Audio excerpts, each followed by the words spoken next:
लोकसभा चुनाव में जीत हासिल करने के लिए प्रदेश के सीएम पुष्कर सिंह धामी कोई कसर नहीं छोड़ रहे हैं। इसी कड़ी में आज सीएम धामी बागेश्वर के दुगनाकुरी में बीजेपी प्रत्याशी अजय टम्टा के समर्थन में आयोजित जनसभा में पहुंचे, जहां उन्होंने मोदी सरकार की उपलब्धियों को गिनाते हुए विकास के नाम पर अजय टम्टा के लिए वोट करने की अपील की है। इस मौके पर सीएम ने कहा कि अजय टम्टा लोकसभा क्षेत्र में विकास के लिए सोचते रहते हैं, वे केवल काम करने पर विश्वास करते हैं। हमारी पूरी युवा मोर्चा की टीम का भाइयों बहनों, सांस्कृतिक रूप से अपने आप में अनेक सांस्कृतिक विधाओं को सजोए रंगीली नाकुरी खनिज संपदा से भी भरा हुआ पुरातन क्षेत्र है। यहाँ पर विकास की अनंत संभावनाएं हैं और कई दशकों से रंगीली नाकुरी का क्षेत्र अपनी सांस्कृतिक विधाओं के नाम से, सांस्कृतिक पहचान के रूप से जाना जाता है। वहीं हमेशा ये वीरों की भी ये भूमि रही है। आज भी यहाँ से हमारे अनेक युवा आज भी देश के विभिन्न क्षेत्रों में, कोई सेना में है, कोई अर्धसैनिक बलों में अपनी सेवाएं देश की सीमाओं पर दे रहे हैं, देश की रक्षा के लिए अपने को समर्पित किए हुए हैं। मैं आज इस भूमि में आपके समक्ष आज बहुत लंबी चौड़ी बात करने के लिए नहीं आया हूं।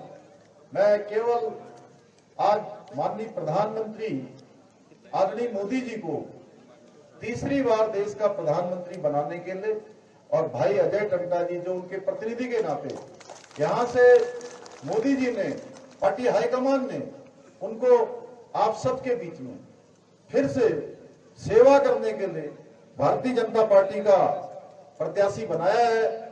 उन्हीं के लिए आपका समर्थन और आपका वोट मांगने के लिए आया हूं।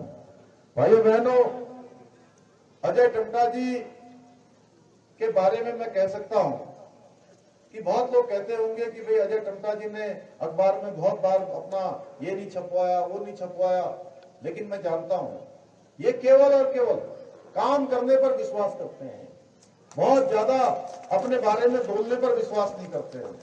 आप देखिए, केंद्र के सहयोग से हमारे सुरेश गढ़िया जी ने और अजय टम्टा जी ने मिलकर काम किया, इसलिए 172 फुल टावर आए, उसमें से 72 टावर कहां लग गए? हमारे इसी कपकोट विधानसभा में लग गए। भाइयों बहनों, ऐसे अनेक कामों को आपने आगे बढ़ाया है।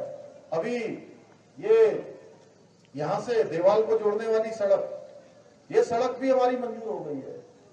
कपकोट से देवाल को जोड़ने वाली सड़क, यहां से सिमली, ग्वालदम और जौलजीबी तक सड़क यही हमारे बागेश्वर के रास्ते से होकर जाने वाली है। भाइयों बहनों, सीमांत क्षेत्र तक, कैलाश मानसरोवर तक, ये सारे काम जब भी अजय टम्टा जी मिलने आते हैं तो यही कहते हैं कि भाई साहब मेरे क्षेत्र का ये काम कर दो, यहाँ का मेरे लोकसभा क्षेत्र में आज कपकोट का ये काम है, आज लीटी सामा का वो सेंटर नहीं खुला, आज बागेश्वर से सिमली ग्वालदम होने वाली रोड का जो है एनओसी नहीं मिला, बीआरओ ने काम थोड़ा ढीला कर दिया है। तो जब भी आते थे तब काम के बारे में कहते थे।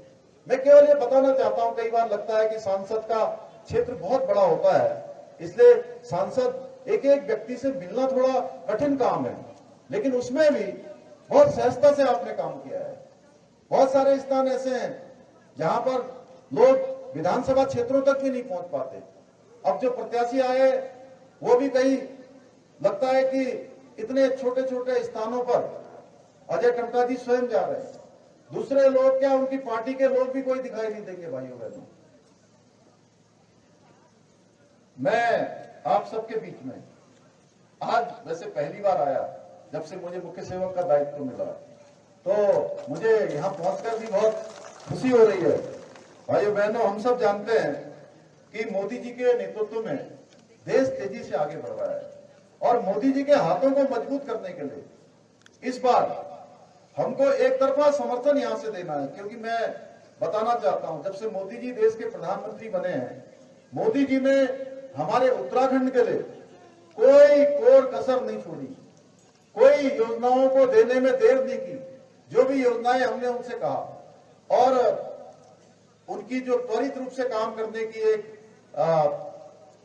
प्रक्रिया है, उस प्रक्रिया के तहत 2 लाख करोड़ से ज्यादा की योजनाएं हमारे पूरे उत्तराखंड के लिए स्वीकृत हुई है भाइयों बहनों। 2 लाख करोड़ से भूतो न भविष्यति। इसलिए अब हमारी बारी है कि मोदी जी को हम लोग ताकत प्रदान करें, उनको ऊर्जा दें और जो 400 पार का नारा मोदी जी ने दिया है उस 400 पार के नारे को पूरा करने में देवभूमि उत्तराखंड का एक एक व्यक्ति अपना योगदान देगा भाई।